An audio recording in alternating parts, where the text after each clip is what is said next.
All right, looks like we are live, at least according to the old StreamYards.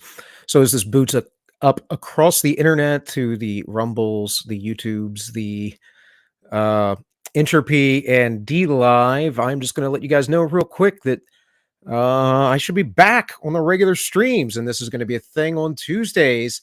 It is TV Turkey Tuesday. You'll see where I'm going with this after the intro.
right, welcome. This is All Minus One, and my name is Bill.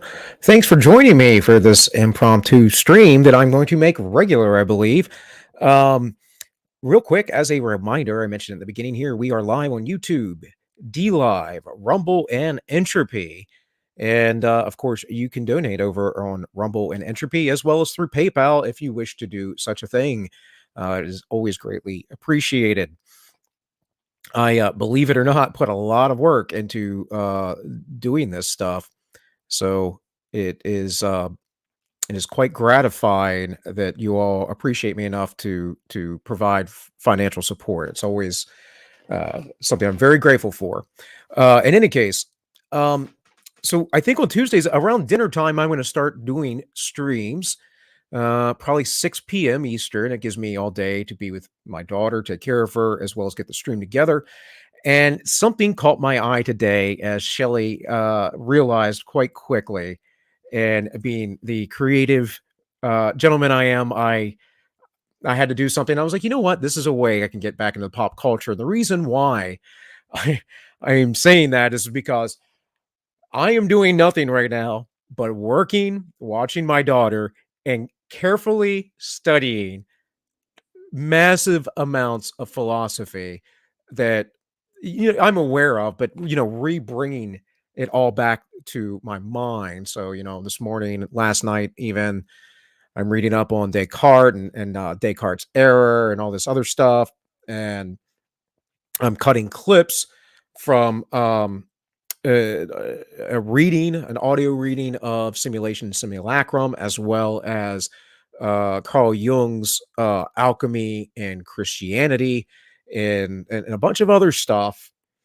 And so that's very intellectually heavy. And it's the kind of stuff I want to bring you, though, on the siesta stream on Sundays. And of course, in keeping with that, and I use mnemonic type devices to remember a lot of things. In fact, it's a big way I learned how to read and write. So just to keep things simple, I figured I'd give it a name, and I was like, oh, it works. And I was like, oh, TV dinners. And I was like, looking up the TV dinner thing. It has an interesting history, actually. There is a there is no known reason why TV dinners became a thing, other than we lived in an industrialized society. But there is a speculation there was an excess amount of turkeys, and they were trying to figure out a way to get rid of them. But more importantly, turkey means something, right? Turkey means numerous things. It's a bird of nobility, according to Benjamin Franklin. But it's also a something we call those folks that we see who are acting like fools. And there are a lot of foolish turkeys out there running things right now. And by the end of the show, we'll get into the deeper meanings of turkeys. But this should be a fast one. It's going to be a fun show. It's going to be, again, more light, more about the cultural connection and what's going on today. And what I saw, Shelley, since you asked, was Dave Rubin, who was on fire today. Dave Rubin was absolute fire. Happened to catch toward the end of his stream, and I thought, man, I'm going to clip some of this and we're going to talk about it because it's very important. Now, Dave Rubin got banned on Twitter for basically showing a picture of Peterson's tweet. But aside from that, that's not really the fire that I'm talking about. It is that I believe Dave stumbled onto a very truthful happening, something that will probably occur very soon in our election cycles.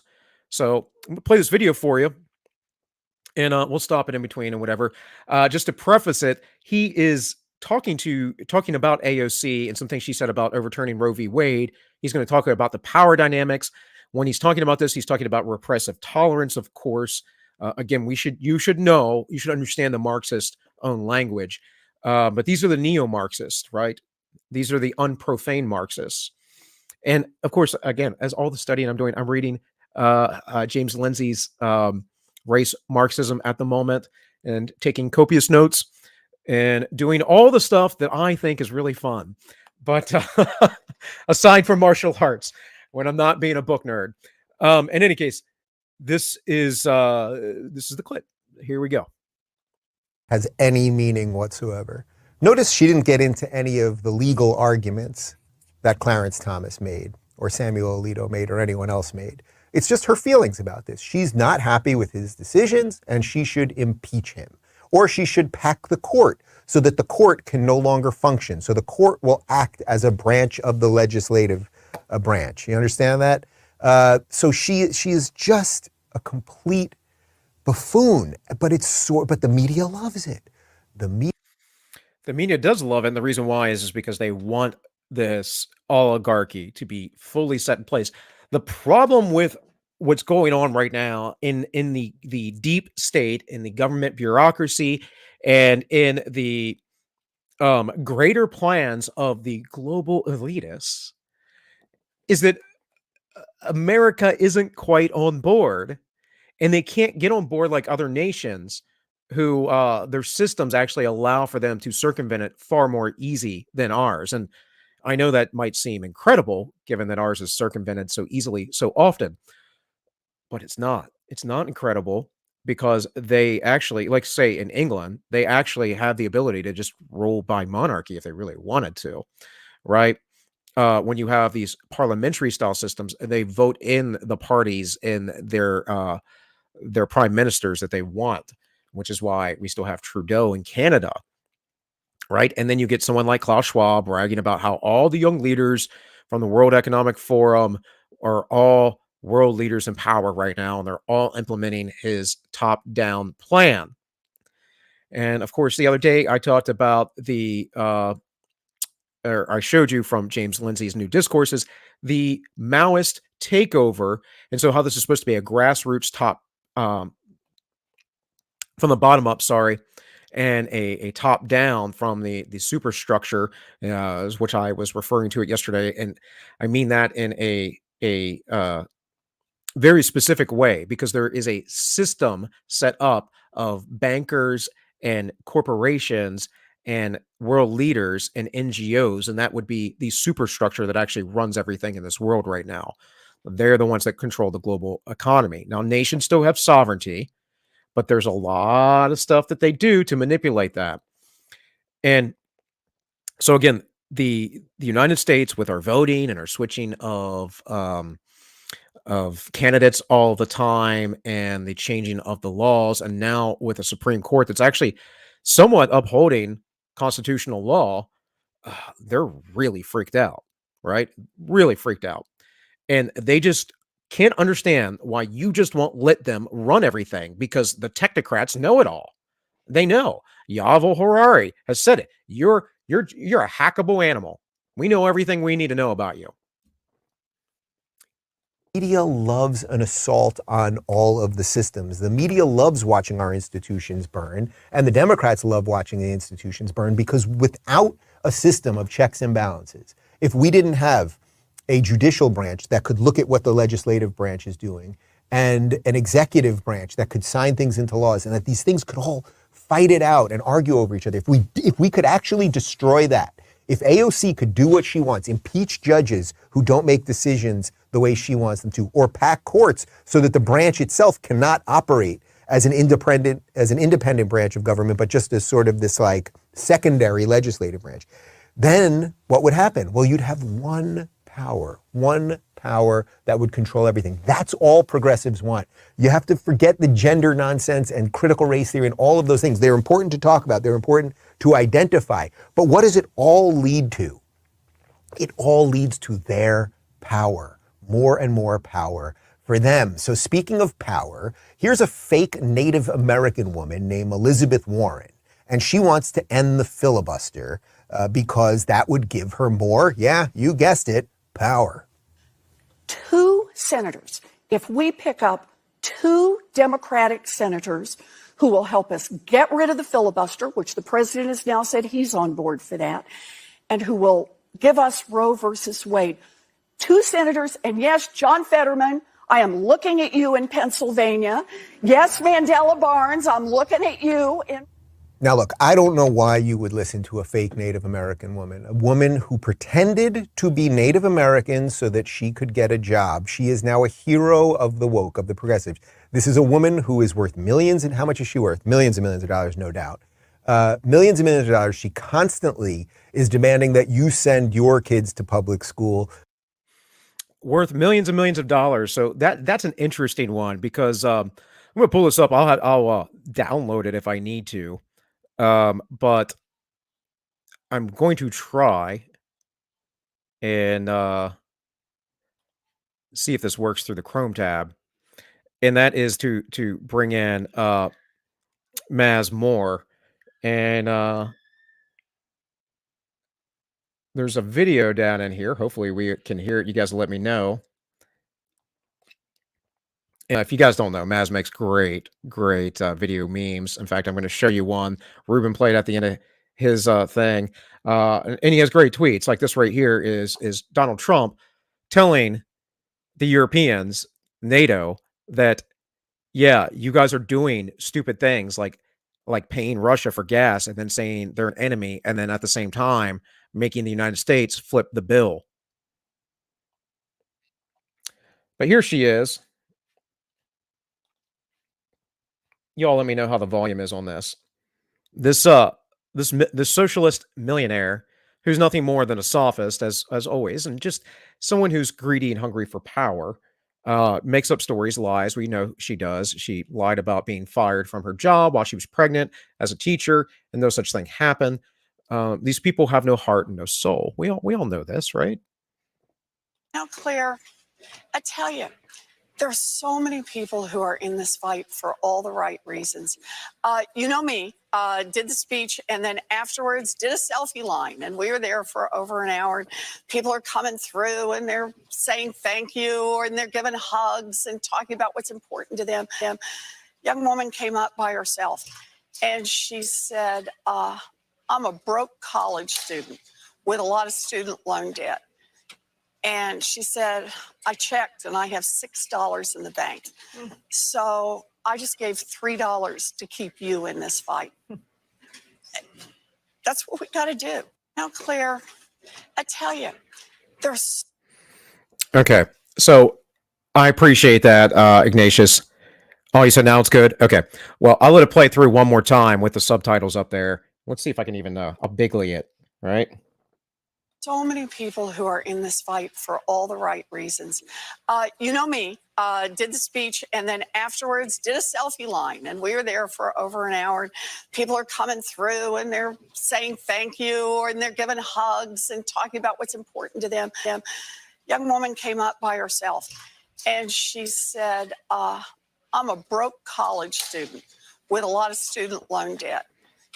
And she said, I checked and I have $6 in the bank. So I just gave $3 to keep you in this fight. That's what we got to do. Now, Claire, I tell you, there are so many people who are in this fight for all the right reasons.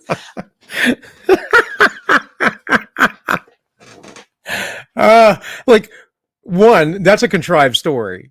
Okay. Like, no one did that. No one said, here, Elizabeth Warren, take the last $3 I have, or sorry, I have $6. Take half of what I have. Like some biblical story, where the old woman gives what little she had to, the church.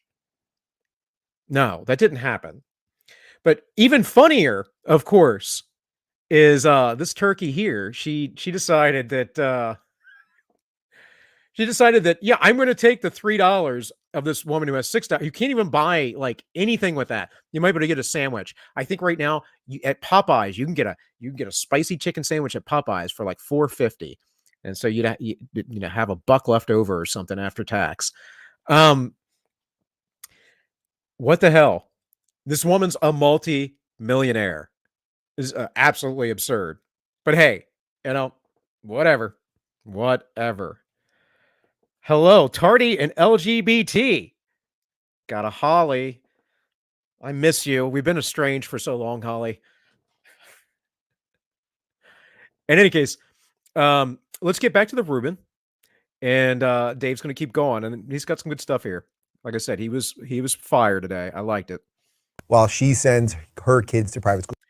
I especially like it because I've been watching Ruben for years since he come up, 2015, 2014, whenever it was.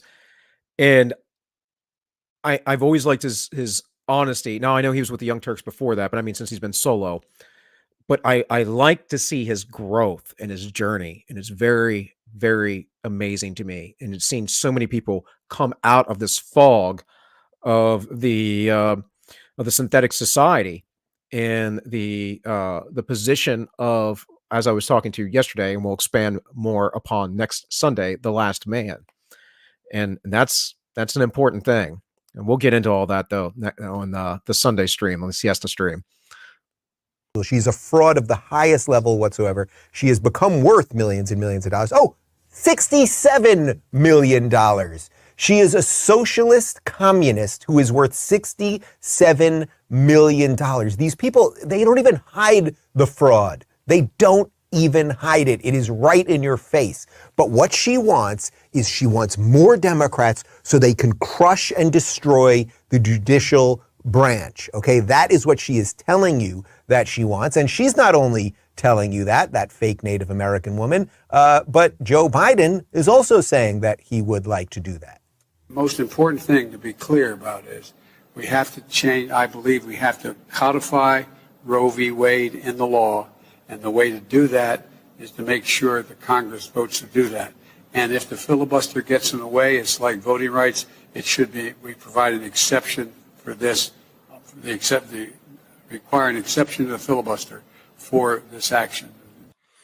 An exception to the filibuster. Now, the funny thing is, they've had 50 years to do something, to codify a law. 50 years have done absolutely nothing.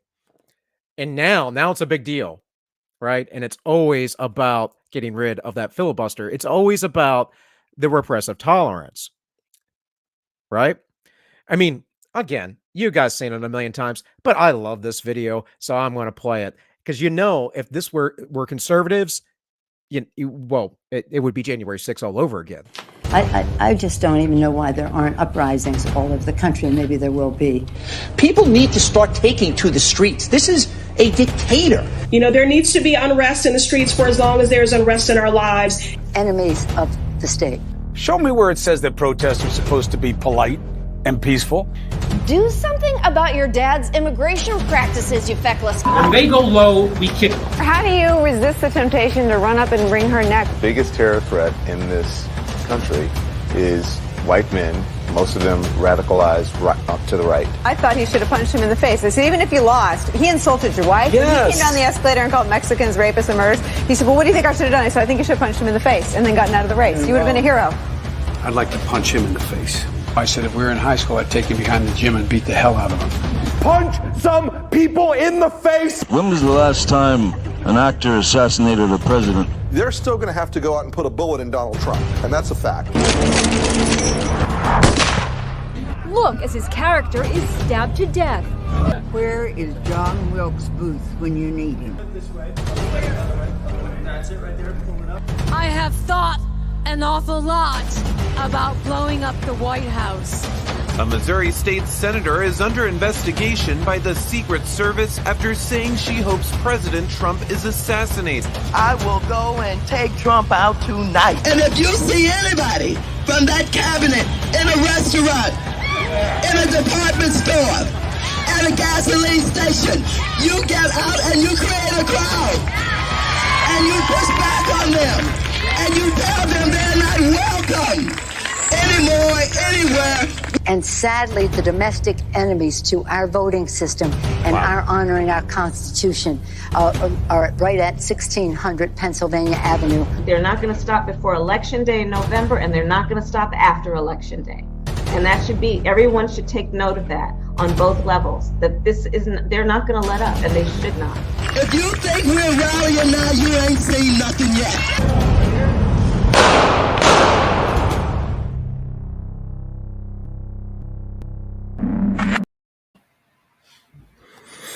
I mean, I know I play it all the time, but Cauldron Pool did an amazing job at pulling that all together.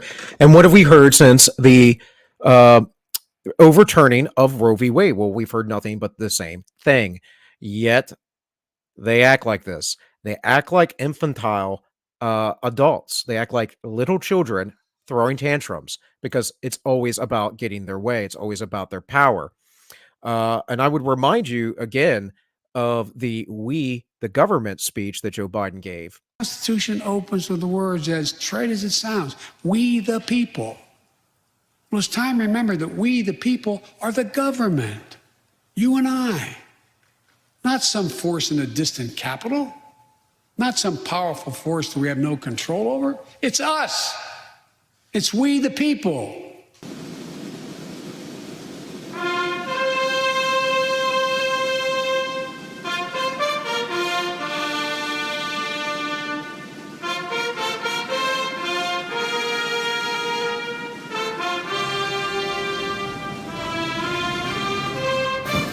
Don't showbiz me, Ignatius.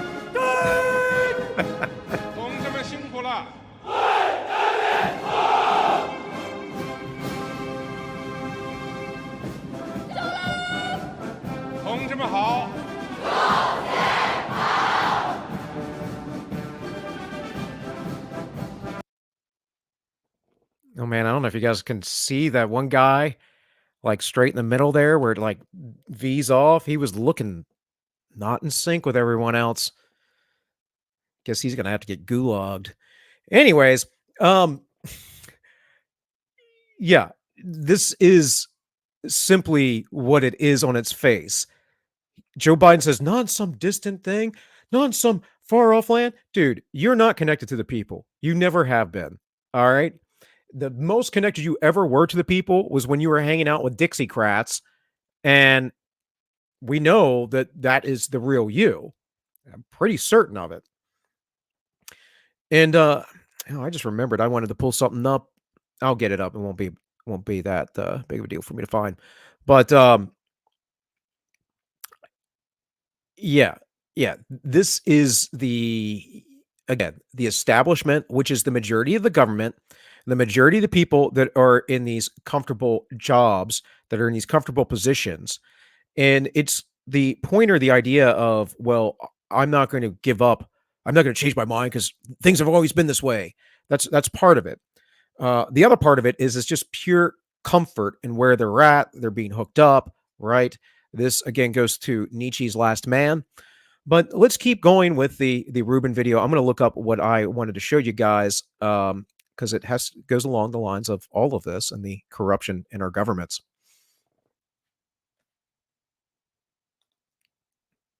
To deal with the Supreme Court decision. Okay, mumbling, stumbling, buffoon Joe Biden. It's just incredible that we're all pretending that this guy's running the country. It's absolutely incredible. Interestingly, in 2005, now Joe Biden's been part of public life for roughly 280 years. That's longer than the country's been here. But in 2005, he did not want to end the filibuster. I'm shocked. And we should make no mistake. This nuclear option is ultimately an example of the arrogance of power. It is a fundamental power grab by the majority party. A fundamental power grab? But Joe, that's what you're doing right now. That's what AOC and Elizabeth Warren want to do. Why would you guys want a fundamental power grab? You guys are the good guys. You're for the people. Oh, you're not going to believe this, guys. We found video of Democrats over the years defending the filibuster. They want to make this country into a banana republic, where if you don't get your way, you change the rules. The legislative filibuster should stay there, and I will personally resist efforts to get rid of it. I'm committed to never voting to change the legislative filibuster. That would be the end of the Senate. It raises problems that are more damaging than the problems that exist. You cannot change the rules in the middle of the game because you do not like the outcome. You can if you have power. And I've said it a million and one times. We all know this kid. We all grew up with that one kid who was maladapted, who was a jerk, who always changed the rules, who never wanted to go along with everyone, who always had special powers, who always had the invisible force shield magically, even though he never listed it off in his list of powers that could protect and block from all of the things of everyone else, he was always invincible, right? Well, that is the modern Democrat Party. They are that child. And nobody wants to play with that child. The only reason why people play ball with that child is because, well, that kid's rich and spoiled, and he likes to give out his money, but only if you're in the club, because he definitely doesn't give it to the poor kids. You're going to throw the entire Congress into chaos and nothing will get done. Change the rules in midstream to wash away 200 years of history. Nothing at all will get done. Ideologues in the Senate want to turn what the founding fathers called the cooling saucer of democracy into the rubber stamp of dictatorship. If you don't have 60 votes yet, it just means you haven't done enough advocacy and you need to work a lot harder. You really need to understand, these are horrible human beings. There's no other way to put it. I don't think they should be well, some of them probably should be jailed because I'm sure they're up to illegal stuff, but I don't think that we should show up at their houses. I don't think we should be publicly intimidating them or anything else. What we should be doing is obviously exposing their hypocrisy. We should be mocking them. We should be voting them out of office. But you need to understand, they will do anything for power. It does not mean that Republicans are so great. Republicans fail all the time. And there's an awful lot of pet Republicans out there, the Liz Cheneys, Mitt Romneys. Okay, they go on MSNBC, they get pet on the head, and they get fed a cookie or something. Republicans do things wrong all the time. They blow up budgets, all of that stuff. But at least within the sort of roughly conservative Republican libertarian worldview, there is a sense of limiting power. There is a sense of individual rights. They also don't tend to want to change the rules of the system constantly in order to favor them and weigh the scales in their favor. So now that has been a big issue with the Supreme Court for a long time, and that has been the big issue with the left. They first weighted the court. They first got in the liberal justices who didn't believe in the Constitution, and they continue to do so. So none of this matters that we have a win now. The moment that Supreme Court turns left, it will turn everything left, and they will take every case to overturn everything and do everything they want. That's just how it works. And though we are winning, and I think that's a good thing, and you should be white-pilled, you need to understand that these things come in cycles, that this will be approached again, that they will come at this again no matter what, and that's why we have to be diligent.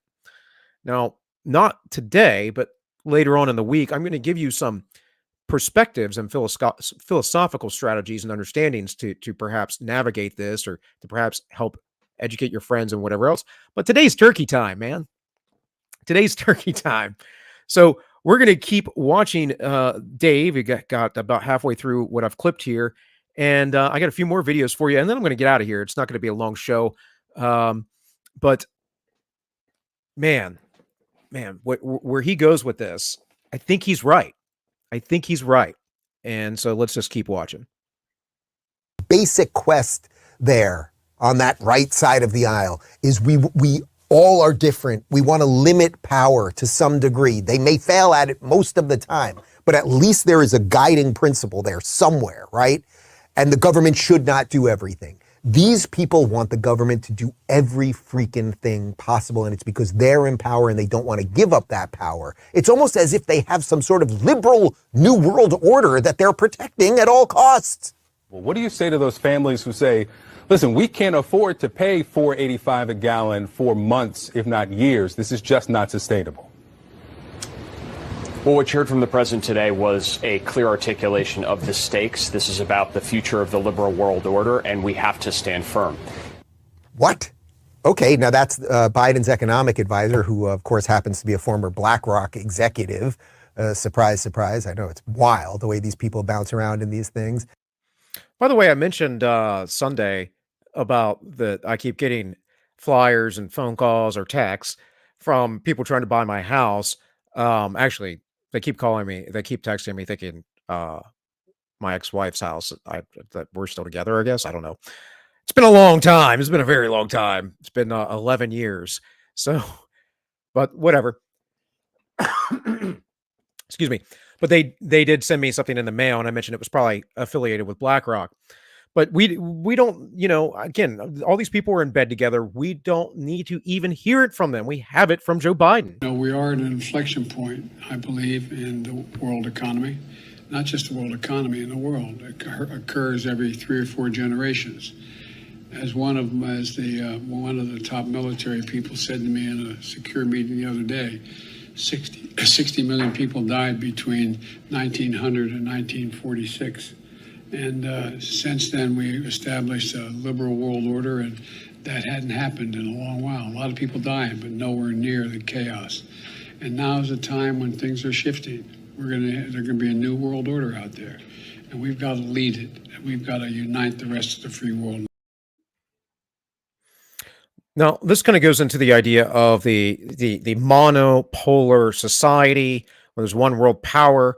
I don't find any sort of moral goodness in that. There's no ethic in that I can relate to. The idea is that, well, we're keeping other nations from fighting and blah, blah, blah. Yeah, okay. And we're at the same time murdering hundreds of thousands and millions of people. So what's the point of it? Well, the point is to keep in control of the power, the One Ring, to hold the world together in the economies so that they can siphon out what they want for their own pockets and design the world for themselves. That's all it is. It's all it is. Whoever has the power, whoever's in control, can then decide, hey, this is how I'm going to be a god amongst men and dictate to all these lesser men their lives. But what? Somehow, if we're not at war with Ukraine or giving them a whole bunch of money or just, writing a blank check, et cetera, and our gas prices are going up and our inflation's going up and our economy is being destroyed. If we don't do that, then the liberal world order is going to collapse. What are they talking about? What are they talking about? I don't know what the hell's going on in Ukraine. I don't think we should be given a dime anymore. And I assure you, I am not on Putin's payroll. I don't think Putin is a good guy. I don't think you can just invade sovereign nations. This is ridiculous. And by the way, the more that they lie about everything, I think they're doing something really twisted related to the Ukraine thing right now, which is that it's causing nobody to care at all. And that is true. They're doing more than that, but it is causing people not to care. PJW talked about this the other day. I think it was on his Anything Goes channel. For it quietly, but Westerners appear to be losing interest in the current thing as diesel and petrol prices continue to soar as the cost of living crisis bites harder. I've noticed that, sadly, some of the Ukraine flags are starting to be taken down. Despite the media and deep state talking heads dubiously claiming for months that Russia was being defeated in Ukraine, it appears as though reality is setting in. This weekend, the Washington Post reported how analysts and US lawmakers are questioning whether American officials have portrayed the crisis in overly rosy terms. Well, yeah, and if you were looking anywhere, like, say, Telegram, I'm sure Twitter, you couldn't find anything. I haven't used anything really much that is on Twitter for information when coming to Ukraine because it's all been propaganda. But Telegram, maybe there's propaganda, but there's a ton of videos. There's a ton of conversation over there on these issues. And of course, we had Gazara Lira and that whole situation for a while. And we know that we caused a revolution there and put in a puppet dictator to control the oligarchs. This whole thing is really, really nasty, and it has nothing to do with Putin being a bad guy, and it has everything to do with global power and control. It has everything to do with starving folks, causing a food supply shortage and gas crisis. And of course, the Russian economy is suddenly bolstered up because they demand rubles and gold. It's pretty impressive. And I don't think it was, a lack of foresight from folks over here. It seems to me it's very timely. And I can also say that during the Trump reign, Donald Trump claimed that Putin would not go in on his watch, and he sure enough didn't. Knowledge that Russian forces are gradually gaining more territory in eastern Ukraine. German television is starting to admit the obvious. Ich fürchte, wir haben es jetzt mit einer Lage zu tun, wo wir uns eine unangenehme Wahrheit eingestehen müssen. Und die heißt, dass Russland diesen Krieg gewonnen hat. Ja. Jetzt. Sir Richard Barrons, former head of Joint Forces Command, told Sky News Russia is basically now winning. Russia has captured 100% of Luhansk Oblast, the first Ukrainian oblast now completely out of Kiev's control, and the Russian military installed the victory banner in Belogorovka. The Polish Prime Minister also warned today that public interest in the conflict is waning rapidly. I'm afraid that the coming months will bring more indifference, said Mateusz Morawiecki. Meanwhile, Putin has been able to more than cope with the sanctions thanks to a massive surplus created by soaring oil and gas prices. And last month, the ruble hit a 5-year high against the dollar. People in the West who, back in March, thanks to media cheerleading, were pretty gung-ho about the current thing, now appear to be more concerned about the worsening cost of living crisis. And so what has happened is we have just transferred wealth over to Eastern Europe directly via Ukraine, right? And in the process of doing that, destroyed our own wealth, and then also propped up the Russian economy, which has been, kind of on the fringes for a long time. It's been really weak. They just got to what was a middle class standard for them, and I think that was like $20,000 a year. By the last metrics I remember reading, that I read that a year or more ago, so who knows? But it's not like, when we say them having a middle class first world standard, it's anything like us over here.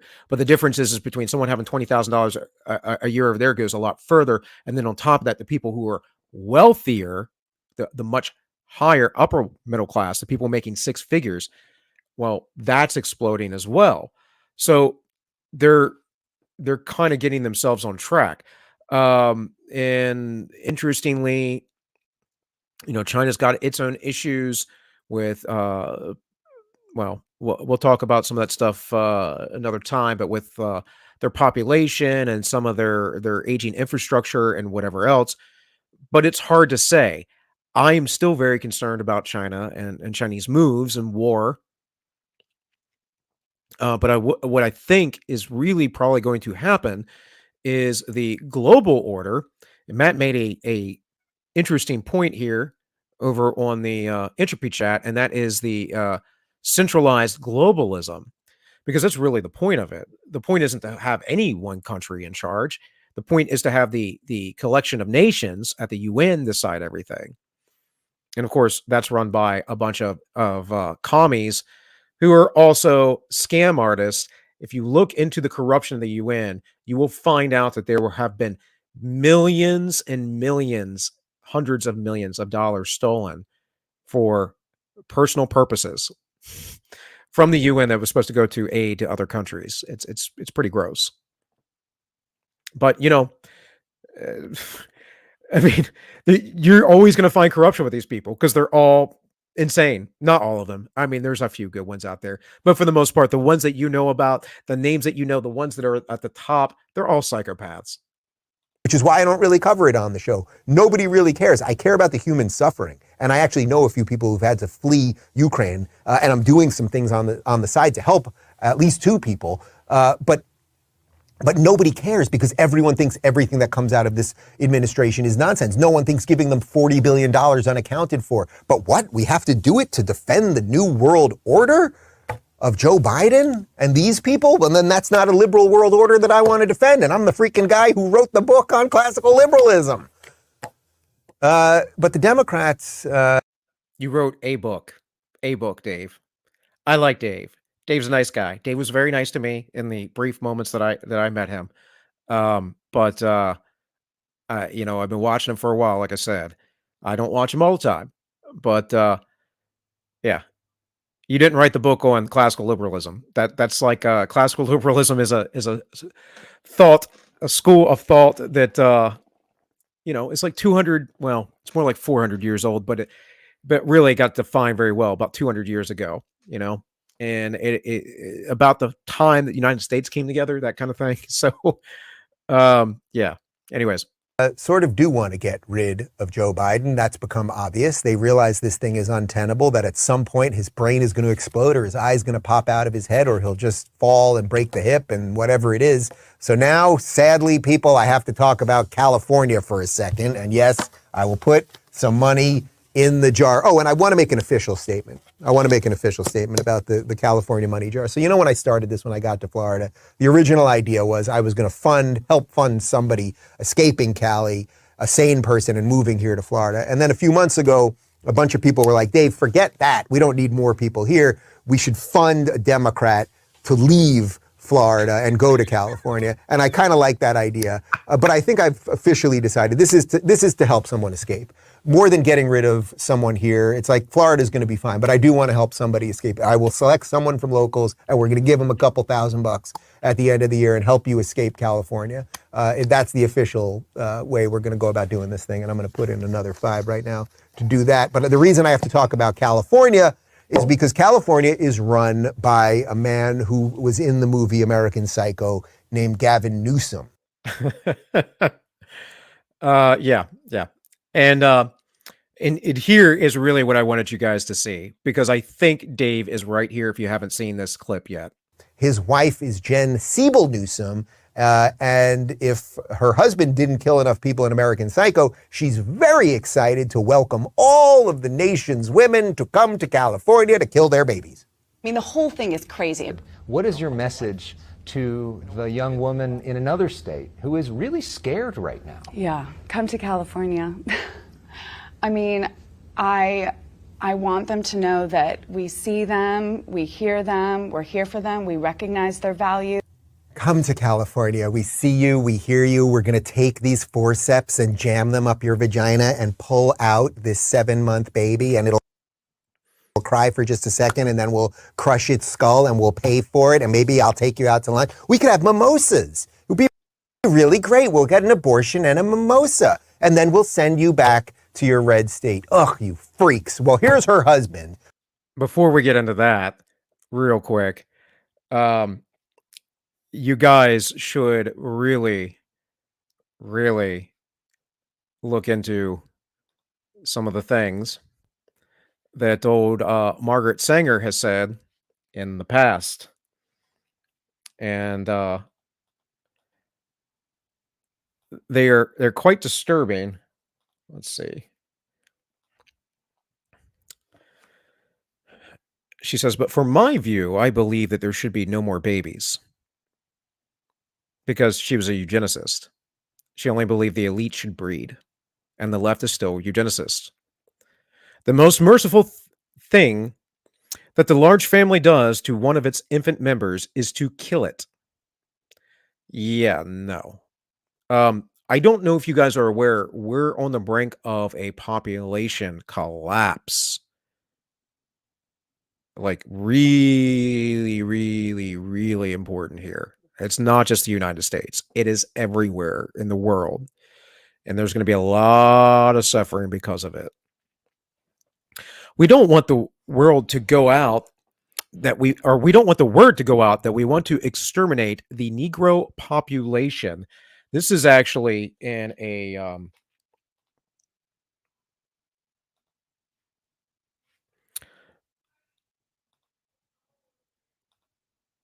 letter. Let me get that up.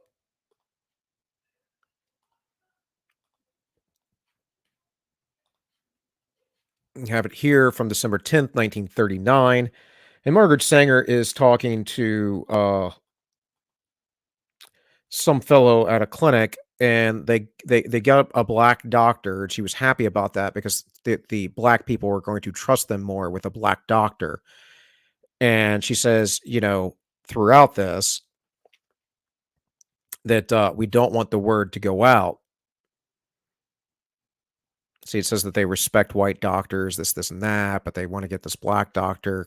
They want to normalize all this. But the point is that she said this was she didn't want the black folk to know that her true goal was to, of course, have the black population exterminated. Now, I'm sure many of you already knew that, but still, it's good to be reminded on occasion of how evil these people are. And we can just keep going down here. I don't want the word to go out that we want to exterminate the Negro population. I accept the invitation to talk at a women's branch of the Ku Klux Klan. I was escorted to the platform, was introduced, and began to speak. In the end, through simple illustrations, I believed I had accomplished my purpose. A dozen invitations to speak to smaller groups were proffered. Yes. And this goes on. This is from Live Action, I believe. So, of course, they're a very important anti-abortion organization. But yeah. And for a mother to sit there and go, "Oh, I'm sure you're very scared, dear, that you might have to have a family and some babies.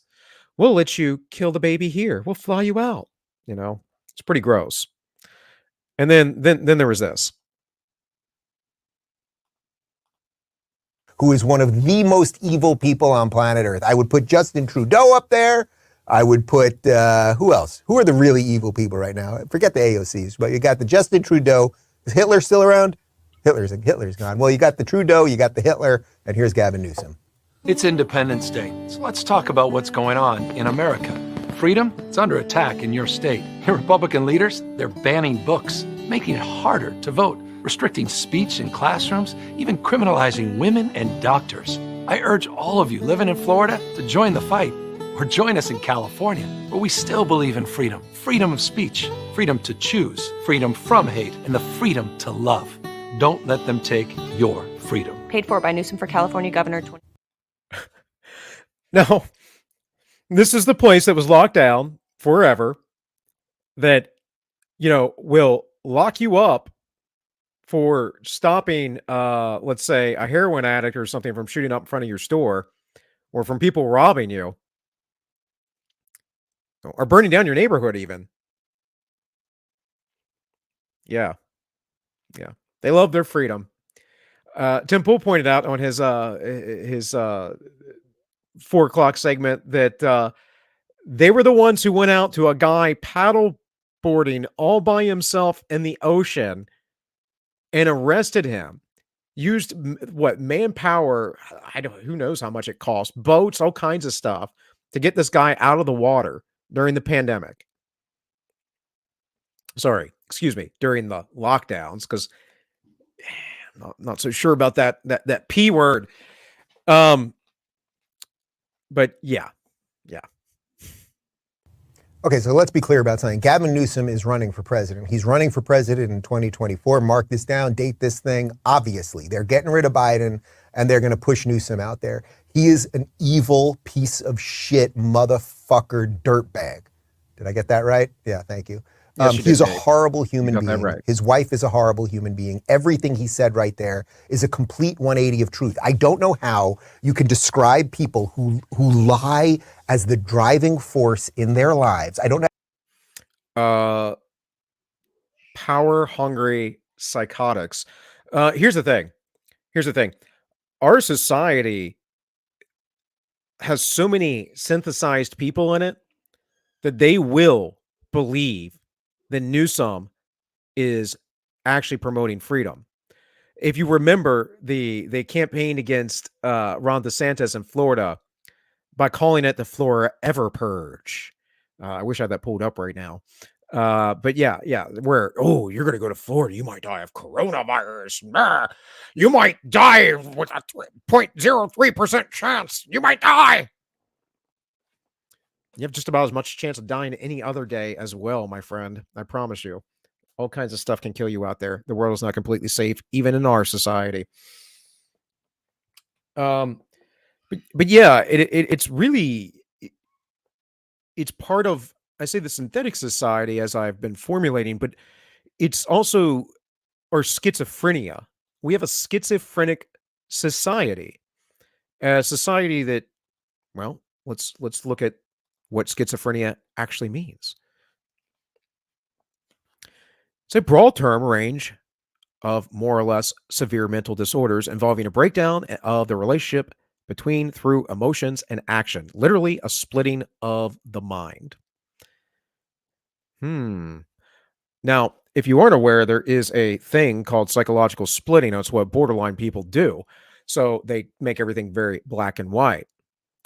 So the ski and schizophrenic or ska or whatever, ska, ska, don't step on sneck, right? Is to cut or to split. And of course, there are other little things there to break up. And Freno or Fren, not friend. It's a different kind of friend. Means mind. It's also the diaphragm. That's thorax, right? That's why the diaphragm's there. It's a division. And the mind or the spirit, right? So it is the splitting of the mind or the spirit. So we have a schizophrenic society. And the other important thing about that is in actual schizophrenia, you have a disconnect with reality, and you seem to think that the world is how you can describe them as anything. Sorry. You seem to think that the world is very much directly placed around you. Like schizophrenics don't have a lot of good theory of mind. They can't see outside themselves very well because they're constantly getting information and messages from all over the place. That's why they think they hear God, they hear voices. Jesus was even considered schizophrenic by his family, at least by some scholars. There's a passage where they're looking for him, his mother, his brothers, his sisters, and they say that he is besides himself. Now, Jesus also said that a prophet will not be honored in his home or his town, meaning those that know you the closest won't understand you. They won't understand what you're going through. They're just going to think that you're sick or ill or whatever else.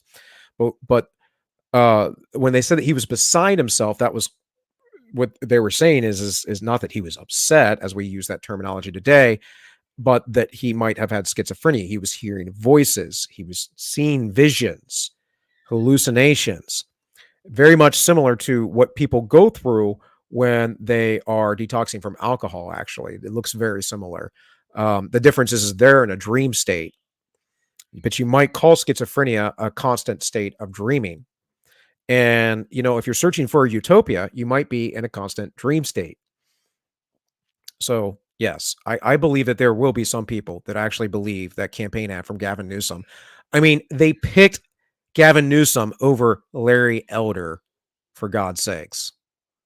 Other than pure evil. If you believe that the truth is important, you think he gives a shit about freedom? You think he gives a shit about your right to life, liberty, and the pursuit of happiness? He has destroyed California. Why have 300,000 people fled California? Why is Florida exploding in the right sense? Florida's exploding in that people are coming here, and the economy is working, and everything's working here. California is exploding because the cities are burning down. What an evil freak he is. He's just horrible, but you can see it happening. And that's the irony. Gavin Newsom, he was the mayor of San Francisco, but what happens in progressive politics? If you're the mayor of a city and you destroy a city, you fail up. Then you become the governor of the state, and then you destroy that state, and you fail up, and you'll most likely be the Democrat nominee for president. And God help us all if that ever happens, because he will destroy whatever is left of this country. He is a bad human being. Everything he said right there about Florida is a lie. Everything he said about Ron DeSantis is a lie. They're not coming for anyone's marriages here. They're not coming for anyone's speech here. They're trying to defend children. They're trying to get this neo-racism out of the schools. They're trying to actually accept that biological reality is real. I don't want to get booted from YouTube right now, but boys are different than girls. There, I said it. Between the Twitter ban and coffee, I think I'm really feeling it this morning. Yeah, me too, Dave. I think you rocked it there, man. I love it. And so, Ruben's talking about the failing up of Newsom, and I think he's right. I think they have no candidates. They have no candidates at all. Of course, they were asking AOC. AOC's not going to say anything because she knows she's too dumb, and she's not going to be able to do that, and no, that doesn't have enough pull. She knows that she'll get crushed. These people all the time are sitting around getting information about strategies, numbers, whatever else, but they don't care about that if they can continue to manipulate you. They're losing on that front. So, yeah, they tend to fail up. So he's destroyed California. California's been being destroyed for a long time, but directly so via the lockdowns. And I want to remind you of another governor who had a problem with his state and destroyed it. And not just it, but the lives of many people, including 2 young boys. This channel here, Carnage on the Ice, covers the murders of 2 young boys in Arkansas who witnessed a drug operation going on. There was a cocaine smuggling operation in Arkansas at the time while Governor Bill Clinton was in office. And there was a shady, coroner, did some really crazy things. This channel is completely, Carnage on the Ice, is completely, as far as I know, committed to the story. And it is absolutely insane if you've never heard of it. It's called Murder on the Tracks. You type that in. There are all kinds of people that cover it. This guy's done a lot of work. There you have Bill Clinton on George Bush Sr. and the CIA. This is something that has been covered up for a very long time. It is actually has been in the hands of the CIA and the FBI. They won't release the information that is the people's information because, well, Bill Clinton's involved. And it's redacted. They murdered numerous people to keep this hush-hush. It was absolutely insane. And I kind of remember whispers of this back when I was a kid and Clinton was running for office. But very important, well, we all knew that he did cocaine. We didn't know if he was part of the ring or not. But if you go to Wendigoon, he gives you about an hour synopsis on the whole thing. It's pretty good, pretty quick. But if you want to get into the details, man, go check this stuff out. Because again, these people, they ain't changing. There's nothing that tells me that any of these people are moral who are out there doing the governing of our society. And if they were, then their interviews would go a little bit more like this. I want someone who can bring some outside energy because I don't think an insider can beat Donald Trump. Donald Trump, he's a brilliant guy. He knew what he wanted to do. He knew how to get it done. He's brilliant. And he inherited a god-awful circumstance. That's one of the reasons Barack Obama picked me as vice president. Oh, he came along and he always said, he said he's entitled to do this. He said, you're too old. I said, want to do a push-up contest? And you talk a lot about what it means to be a Biden and the integrity that is imbued in that family name. You guys keep saying that. What the hell are you talking about? For Hunter Biden to be on that board, even if he did nothing wrong, the optics weren't good. You know the truth. And the fact of the matter is my son testified and he was in fact lying. It's a fact. He lied. He's lying. You acknowledge what he said wasn't even true. None of the mainstream media believes any of that. Biden molests another child. These are the things that have been in my wheelhouse, what I've done my whole life. There's plenty of women. Come on, give me a break here.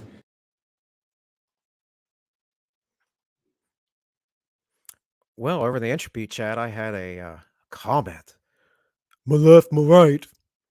And he said, it ain't that, it's white versus the juice. It's the juice. That is a weak-minded scapegoat, my friend. I'm not saying that they don't have authority and power and control, but there is a much deeper thing going on. And there are way too many groups involved in this to just pin it on a single individual. And it's the same thing the left does to you as a white man. So you can knock it off because the reality is that it is much more complicated than that. And people that push that all the time are basically you guys are the ones who are propping up the left and the idea that the white man is supremists. So I just don't buy it. Trust me, I am very well read on this stuff. I don't buy it.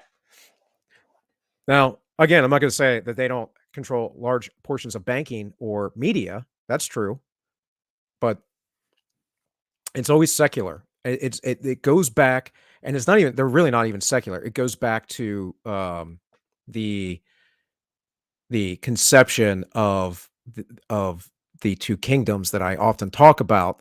I wasn't going to get into Christian principles here, but there's the kingdom of life, and then there's the kingdom of death, the way of life and the way of death. It's a pretty simple path, pretty simple thing to follow. You either follow justice and righteousness and good, or you follow chaos and evil, and you'll continue to go down that route.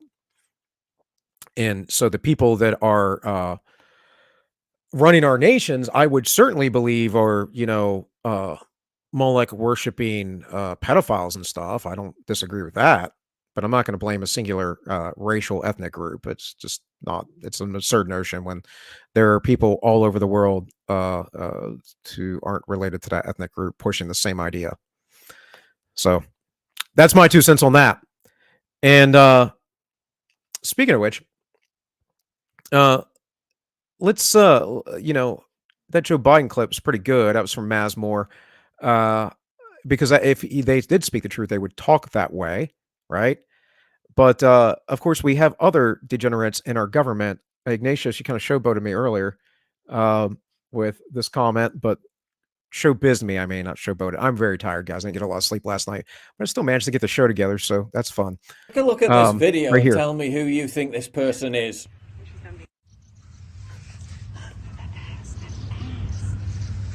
A rejected background dancer for some degenerate rap video. A scene from the new remake of Idiocracy. No, that's a state senator running for re-election. Vote Senator Mack. Yes, really, and no, this isn't the Babylon Bee. Damn, twerking upside down really makes the conservative unhinged internet accounts pop off on a Monday. Here's that attention you ordered. Pronouns in the bio. And a queer educator. Really excited for the House Sex Ed bill hearing later today. Teaching comprehensive, queer, inclusive, pleasure-based sex ed was a highlight of my time teaching. Yeah, that's totally normal, not weird at all. Contrast the upside-down twerking state senator to what this 100-year-old World War II veteran said about the state of America to mark July the 4th. I am so upset that the things we did and the things we fought for and the boys that died. This poor guy. Man. I have a lot of vet friends that have been injured and other things. My best friend was blown up, in Iraq, ambush. Now, he's all right, but he suffers from the PTSDs, And this poor guy. Boy, it's all going down the drain. Our country's going to hell in a handbasket.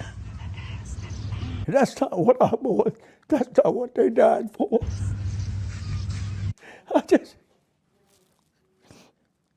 It's just not it. That isn't what we fought for. You think maybe he's got a point?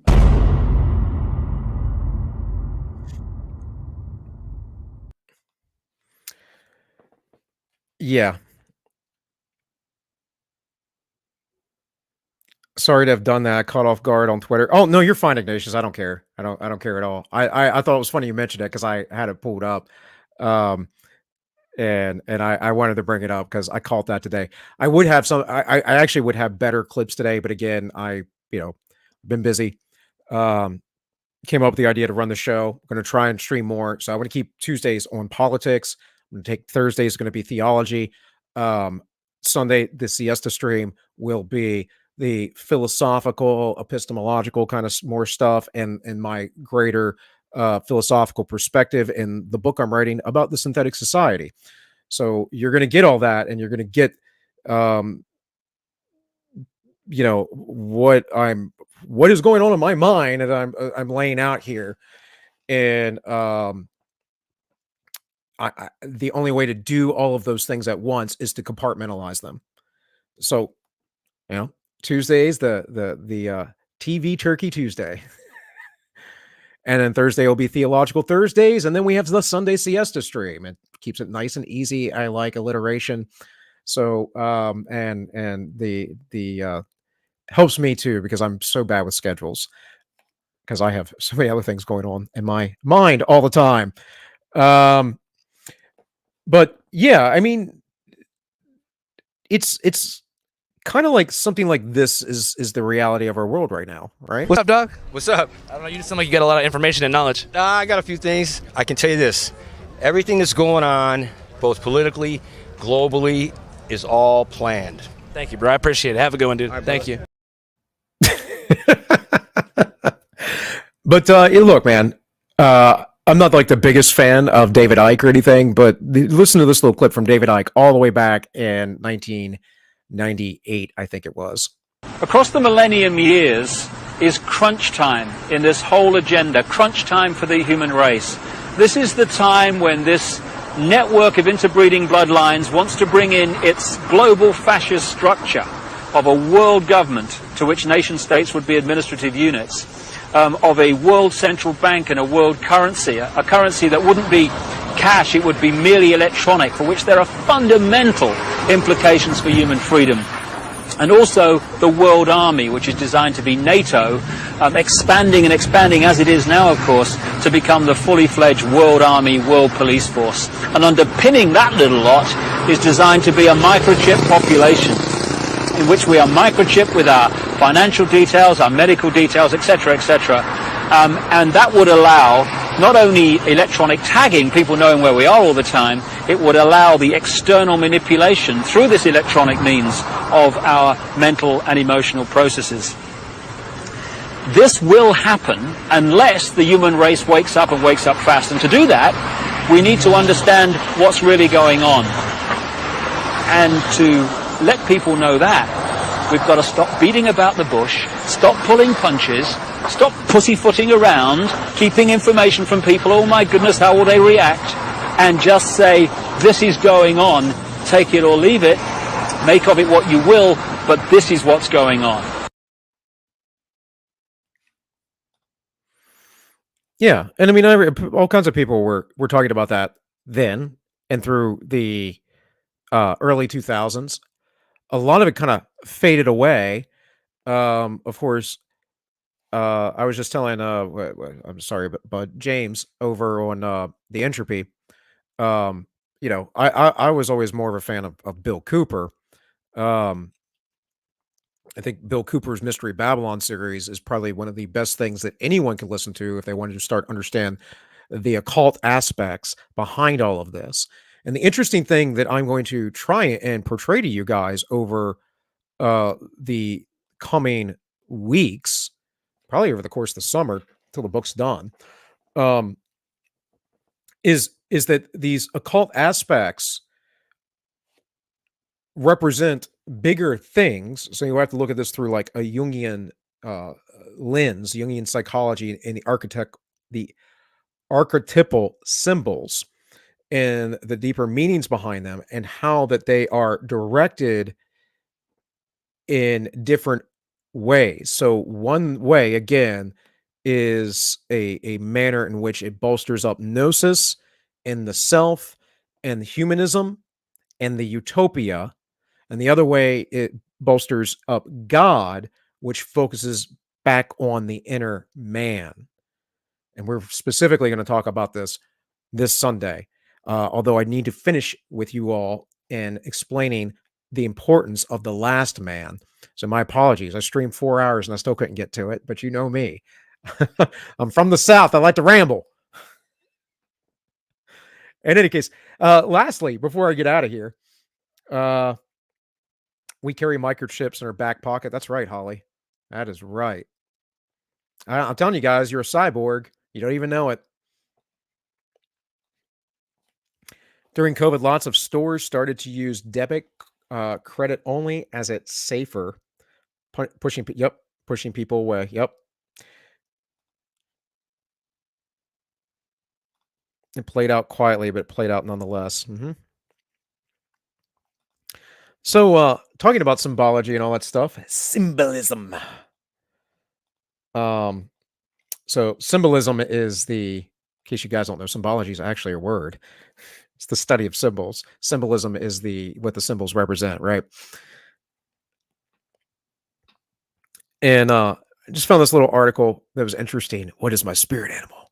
There are numerous things about the meanings of turkeys. Turkeys have had different meanings, different people throughout whatever, but let's talk it as a symbol real quick. It says, let's talk turkey. One of the most favorite spirit totem and power animals. Spiritually speaking, turkey is surprisingly a powerful animal ally. Maybe it's because my heart has always been aligned with the underdog, or in this case, the underbird. Sounds like a superhero, right? Not really. Now, before we get to everything, the symbolic meaning of turkey. Yeah, I'm not going to watch your video, but what I am going to read you is right here because I like this stuff. I'm very obsessed with the antediluvian world before the Younger Dryas. Yeah, because that happened. Sorry, it happened. It's not a Bible myth. It happened. We know it happened. There's geological records that it happened. There are thousands of flood stories from all over the world that it happened. All right. It says, once upon a time, turkeys could talk just like humans. When a great flood threatened to destroy the earth came, all the four-legged and two-legged peoples ran to the highest ground.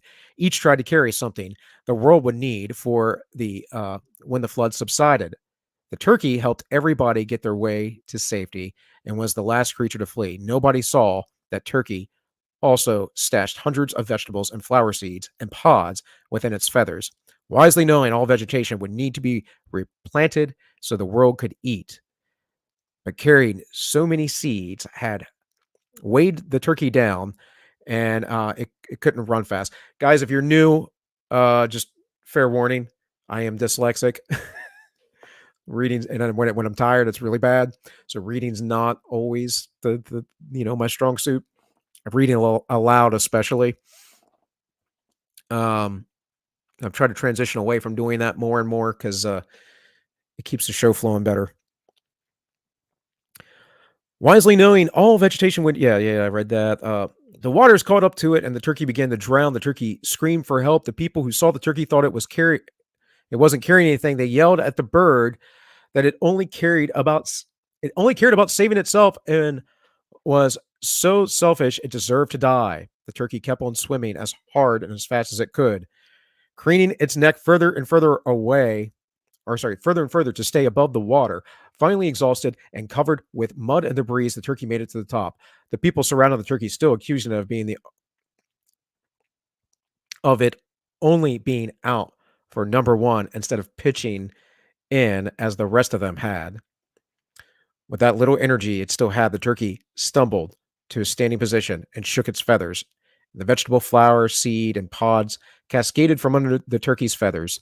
When the people saw how wrong they had been about the turkey, the heroic bird had almost died trying to save the world's food supply. They begged for forgiveness. And this is sounds like a pretty common, interesting little story there. Little fable. It's got a moral to it. Benjamin Franklin said that the turkey was a very noble animal, and in fact, he considered making it the national bird. So, just a little bit of randomness there. A little bit of random fun before I get out of here.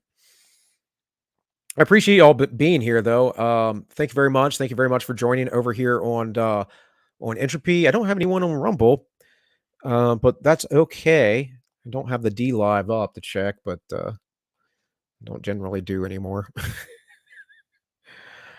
So, with that, I'm going to leave you with this. And hey, guys, thanks for showing up again. I'll be back. Should be back Thursday. Not sure the timing, but probably around 4 p.m. on Thursday. But Tuesdays will be like at 6 o'clock. Okay. So with all that, guys, it's been All Minus One. My name is Bill, and I wish you all well. Okay, guys, time for a little lesson in population control and global governance. Outside this door, there's a bunch of goats who want to storm the castle. So what do? Time for some pornography and corn syrup. So now when I open the door,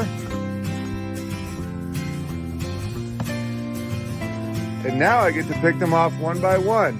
Hey, do you want a loan with that car? 2% financing. And you're stuck. Now I'm behind you. And there's your wealth. You see how control works? Very simple. Student loans, interest on your student loans. I hope all the dining hall meal plans and bisexual experiences were worth it. Because now for the rest of your life, interest on the student loans, interest on the student loans. Hey, enjoying your Hollywood entertainment up there? Interest on your student loans, interest on your student loans. You want a boat? You want a ski-doo? Hey, black ghost. It's the blonde ghosts that are taking your milk, not me. It's the blonde ghost. Now get in there. Come on, justice. Go get some justice. Get some justice. Black goats matter. Black goats matter. Yeah, it's that blonde goat out there taking your milk. Now why don't we get you a nice loan? Time for some justice. You know that it's the guard dogs that are the problem. Remember when one bit you in the ankle? Black goats matter. Yeah, just keep taking those loans. Black goats matter. Hey, Annie, that black goat that came before you got like twice as much grain over there. Yeah, didn't even pay for it either. Totally taking your grain. All right, let's get to work. Let's make America great again. Hey, Gary, you know how I rubber banded off your balls so you'll never get a beard like the Three Amigos? And it's because we have enough goats and I'm calling the population. Well, it's because you're brave and beautiful. And your new name is Caitlin. It's because you're the good guy, not because I'm trying to limit all your population. Black Lives Matter. Make America great again. Black Lives Matter. Make America great again. Hey, Three Amigos. You guys ready to pump? Gotta get rid of them guard dogs, huh? All right, ladies and gentlemen, I hope that was very illuminating. At the end of the day, that's the only color that matters when you're a goat farmer. It's the color of your product. And in global governance, that would be green. It's just the labor, the fruit of the labor. So try and see through this psychological operations. It's really obvious when you see it. I think it's one of the tragedies behind the fact that less than 3% of the population still farms, because when you farm and you do animal husbandry, the spells are so obvious and ridiculous that, sometimes I just find myself laughing along. But fortunately, I'll be laughing with you guys at 9:30 a.m. Pacific Standard Time, tea time with Gary and Terry.